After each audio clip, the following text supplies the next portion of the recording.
We've made it clear the subprime crisis has required us to take a twofold approach.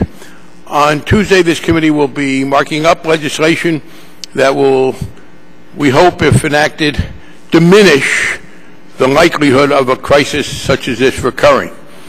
But we are constrained when we are dealing with existing mortgages and existing contracts from legislating in most cases. We don't want to abrogate existing contracts by law. We are prepared to encourage negotiation. So it's a two-track process, and I very much appreciate the cooperation we've had from the administration, particularly the bank regulators, but also Commissioner Montgomery going forward, because this committee has already responded in substantial part to the administration's request in the FHA. So we've got a collaborative effort going on, some differences, but essentially a collaborative effort on the FHA.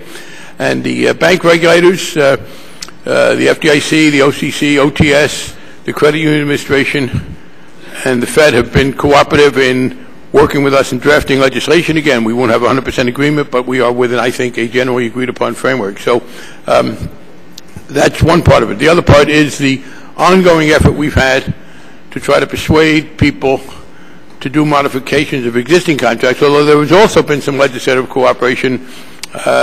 The President has supported, and the House has in fact already passed legislation to make sure that there is no tax liability for mortgagors who are given some kind of flexibility. And one other one I would mention that I think has been a very good example and a necessary example of cooperation here.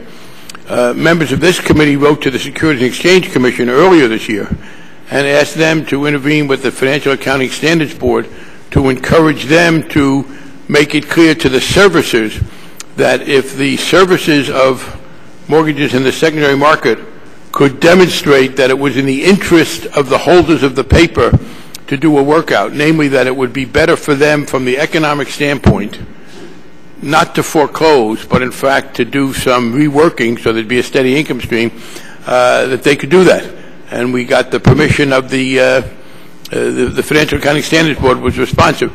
Now, the reason I cite all these things is this: a lot of pieces have been put in place. We've got, and the bank regulators have also made it clear, to their credit, that forbearance will be allowed. That we've done a great deal to encourage the holders of the mortgages to show flexibility. We've provided some tax help. We have a number of very useful organizations, neighborhood organizations, citizens groups, who are trying to work with the borrowers. What seemed to some of us some time ago, a few weeks ago, was that, well, the pieces were out there, they weren't meshing.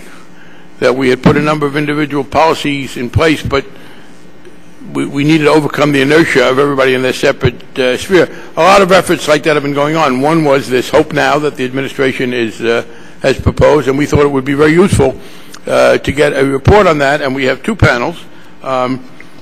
First, of representatives of the administration. Secondly, of some neighborhood and citizens groups, and also some of the businesses.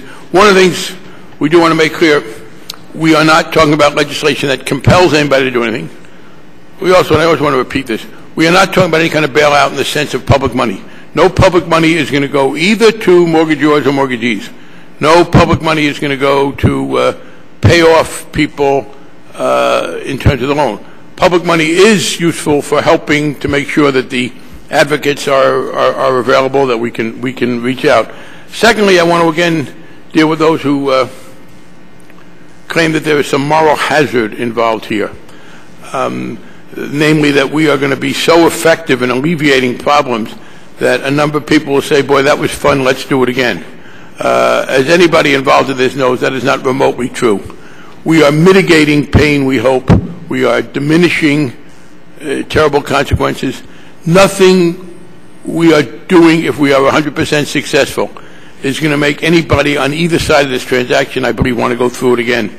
We are talking about losses to the lenders that they deserve to have because they made, in some cases, bad decisions. We are talking about pain on the borrowers that we cannot avoid, we can diminish. So I really want to make clear we are not talking about moral hazard. And there is one last point I would make, and that's the justification for all of this energy on the part of high officials of this administration, from HUD and Treasury, members of Congress. And one of the arguments is, well, why should we help these people who made bad decisions? leave aside compassion, the fact that some people were misled, leave aside all those reasons, there's a very good economic reason. I think in economic terms, the externalities of this crisis are severe. That is, the negative economic effects on people who, by nobody's definition, did anything remotely unwise or incorrect, are severe. In particular, we have a large number of people in this country who are making, $30,000 to $50,000, $60,000 a year. They took out mortgages. They're working hard to pay their mortgages. And they are among the victims of a widespread foreclosure pattern. Because if you own a home and you're paying your mortgage, and the house across the street is foreclosed upon, and 3 houses down and others, you get a deterioration in the neighborhood. You get vacant housing, which becomes a source of difficulty. You get a deterioration in property values.